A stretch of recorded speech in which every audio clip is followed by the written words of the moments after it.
Hello, my name is Gary Kamen, and welcome to Trends and Futures Position Update for Tuesday, October 4th. Since it is Tuesday, I'll be covering grains and meats.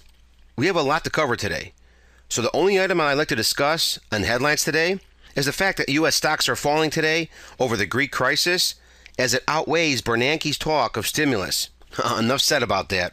Currently, the U.S. dollar is trading over 80, up 143 today. Crude is down 186, gold is down 55, silver is down 180.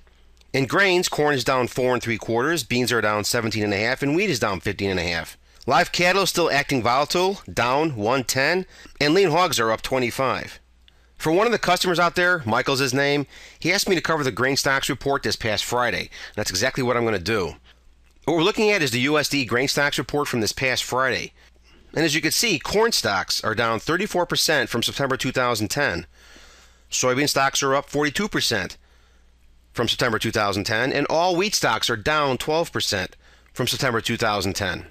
Now, while the corn information here is definitely bullish, and soybeans are bearish, and wheat is on the bullish side, you still have to watch the charts, because you want to be right the charts and wrong fundamentals. You don't want to be right fundamentals and wrong the charts. That's a bad way of trading. So while you understand there's a bullish corn report here, that may help corn prices go up quicker when they start moving up. Also keep in mind that this past week, commercials are now at 52-week highs in all the grains in the COT report. That's why you see all that green on the commercial tracker under resources. So it is important to know this information. Also, the World Ag Supply and Demand report's coming out. That's a report I put more weight on than the U.S. grain stocks because it'll show us exactly what's happening in corn worldwide. And from what I understand, South America is adding an awful lot of acreage to corn this coming planting season. So the first market we do look at when we look at grains is corn. And currently, Trend Trader shorts in September 8th. Very well-timed trade right in here at 734, breaking through 740 here. Open trade equity as of close October 3rd, which was 59.5, is $7,075. The close here yesterday was the same close that was on Friday. Second resistance is at 614.25. That's giving us a potential profit of $5,987.50. And the buy trigger is at 634 3/4. That's giving us a potential profit of $4,962.50. Last week, ADX was at 36. This week, ADX numbers are at 48. Very strong trending market. You can see that. You see what happened last time we were at 580, here and here. We bounced up. We'll see if that happens again. Last week, MACD was far from the signal line, dropping a little bit of divergence because of these 2 days right here. This week, MACD is still bearish, moving further away from the signal line. Last week, stochastics were oversold. This week, stochastics are even deeper in oversold territory. Am I concerned about that? Not with ADX numbers at 48. So as I mentioned, a very well-timed trade, managing some nice open trade equity here. And at this point, I'd be happy if you all took out $5,000 to $6,000 out of this trade. Both the buy trigger and the second resistance put you right there. Looking at the corn harvest, we see October 2nd, we're at 21%. Last year at this time, we were at 37%. And the 5-year average here is at 23%. So the corn harvest is not going so bad. We're close to the 5-year average here. We'll keep an eye on that. And that's corn. And the next market we look at are soybeans. Now, we saw the grain supplies report was bearish soybeans. We have a short since September 19th, right in here. Right in the middle of this range here between 13 and 14. At 1336, open trade equity as of close October 3rd, which is 1177.5, is $7,925. Second resistance is at 1204 1/4. That's giving us a potential profit here of $6,587.50. The buy trigger is at 1276 1/4. That's giving us a potential profit of $2,987.50. 1276 1/4 would put us somewhere in this area here. I'd rather see you move that higher up. If you don't want to take the second resistance number, maybe shoot for $5,000 out of this trade. Last week, ADX numbers were at 56. Strong trending market. This week, ADX numbers are at 65. Very strong trending market. You see we're bouncing off right here at 1160. Hopefully we'll break through that. Last week, MACD was far from the signal line, dropping a little divergence. Not much because of this move up here. This week, MACD is now further away from the signal line, adding divergence. That's bearish. And hopefully that momentum helps this market continue to drop. Last week's stochastics were deeply oversold, looking to come up. Of course, that never happened. and stochastics now are even deeper in oversold territory. Not concerned about that with ADX numbers at 65. The only thing you want to concern yourself with now is how much money you take off this trade. Again, $5,000 and putting it in your pocket wouldn't be a bad thing. Now looking at the soybeans being harvested currently, as of October 2nd, we're at 19%. We were well below last year's 34%, and we're still below the 5-year average of 25%. So the farmers have some room for improvement here, and we'll see if they make this up. I'm sure they will, and we'll keep an eye on this week to week. And after soybeans, we'll look at wheat. Very well-timed short in wheat as of September 7th at 751.5. That was right in here after we broke through 760. Open trade equity as of close, October 3rd, which is 619.5, is a potential profit of $6,600. Second resistance is at 639.25, giving us a potential profit of $5,612.50, and the buy trigger is at 681.5. That's giving us a potential profit of $3,500. 681.5 puts us right above the 680 area, right in here. Last week, ADX numbers were at 69. This week, ADX numbers are at 68. We had a little sideways activity here. Still a strong downtrending market. You see we're at 6 now, and if we close below 6, who knows where this market's going to drop? So it's a very strong downtrending market still. Last week we saw MACD far from the signal line dropping some divergence because it is 3 days of movement up. We see those same 3 days that I circled right here. This week MACD is still dropping divergence. Again, we have got a green candle up here and a green candle right here, and we have this huge red candle which came about this past Friday right in here. So keep an eye on MACD here, see if it crosses over the signal line. Last week stochastics, of course, deeply oversold.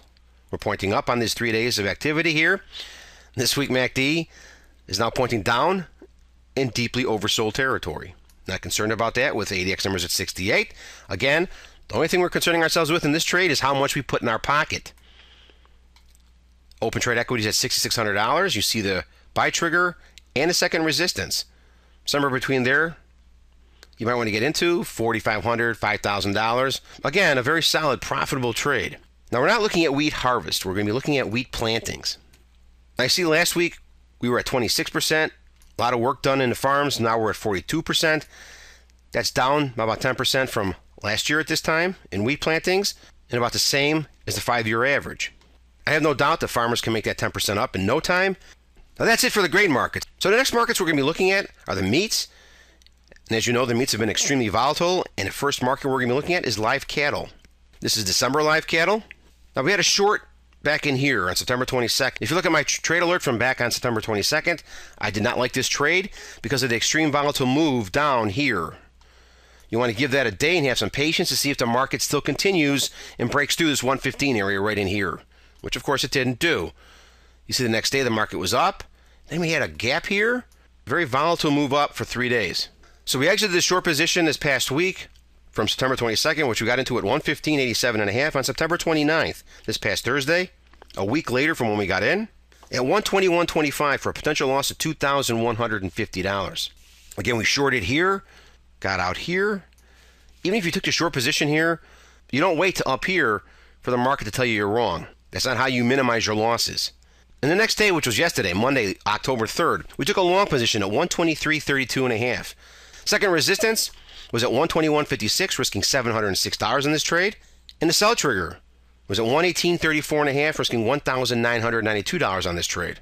Of course, 118.34.5 puts us right about here. Not a place you put your stop. It's just too far from the price action here. Now, in today's price action, we know cattle's down 110, so it's another volatile day. If you place your stop at second resistance, you may have gotten stopped out for the loss. But let's see what the technicals have to say. Last week, ADX was at 22. This move up here was a weak trending market. This week, ADX numbers are at 34. So what are we seeing? We're seeing a strong trending market. Market broke through 121, like it did not do back here. Last week, MACD had just crossed above the signal line with no divergence. This week, MACD is pulling away from the signal line, adding some divergence, reflecting momentum to this move up. And last week's stochastics were mid-range and coming up. This week's stochastics are overbought. As long as ADX numbers continue to rise, I'm not concerned about that. You want to keep an eye on this area here at 123. I mentioned last night in the trade alert, we'll want to see this market get above 124 and even test 125. Otherwise, we'll see the market come down here. and it very well can get back into this range between 118 and 121. So that's what's happened in live cattle this past week, a very volatile week in live cattle. And the next market we're going to be looking at are lean hogs. Now in lean hogs, we exited our short from August 10th, which was back in here, which we got into at 83.65, which we got out of on September 30th at 87.80 for a potential loss of $1,660. Again, you don't short here and get out here. If the market tells you you're wrong in this area after dropping down to 81, break even or take a small profit. Either one.